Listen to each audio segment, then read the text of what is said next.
Ако довербата во судството е 2%, со вакви пресуди веќе зборуваме за минус, односно формално постоење на институција суд. И тоа не е сарказам, тоа е реалност. И таман кога ќе помислиш дека не може положо, се менуваат обвинители во последен момент, се прераспределуваат предмети, се разводнува одговорност. Се по книга, само не по правда. Ако сега јавното обвинителство молчи, нема потреба ништо повеќе да се објаснува. Ќе биде јасно и без зборови.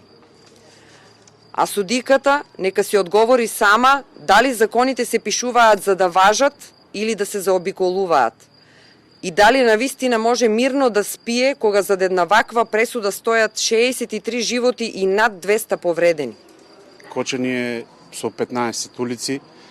Не може обвинетите да се жалат дека и да дел деко погрешни документи, тековна или лиценца, кога тамо стоја дека е на Димитар Влахов лиценцата и тековната, а они са самите инспектори биле на Крижевска улица. Значи тоа е намерно така кажено и треба обвинителството да постапе со жалба и судот да види реалната ситуација, бидејќи се гледа дека нешто се крие, ќе дознаеме.